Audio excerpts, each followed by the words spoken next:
Tonight I'm making fairy lanterns from a kit. The kit looks like this, and I was able to get it off Amazon for around 20 bucks. Fairy, Nightlight, lantern, and craft kit. So obviously the box is empty because I have done all the parts. It comes with these little jar things, 2 mason jars, a bunch of decorative stuff for the outside of the jar, or inside, whatever your fancy is. And the directions say to coat the jar with glue. They give you some Elmer's glue that has a glow-in-the-dark aspect.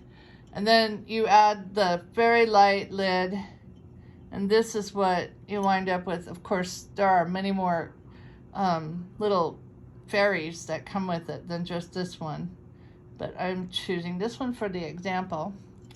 And then you put the batteries inside the lid here. It's very simple. You thread this down into the jar like this. Trying to do this and hold the phone is a little tough, but whatever, we'll figure it out. Let's try it this way. Very good. Okay.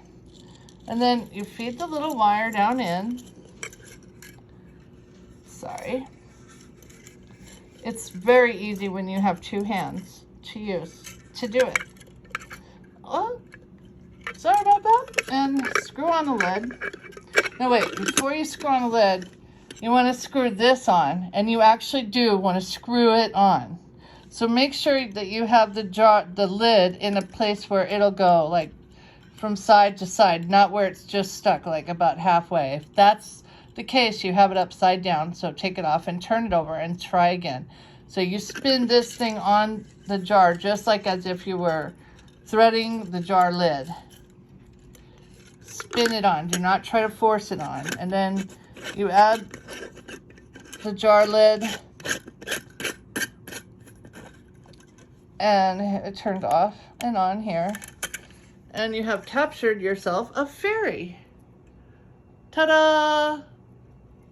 It's a lot of fun for kids of all ages.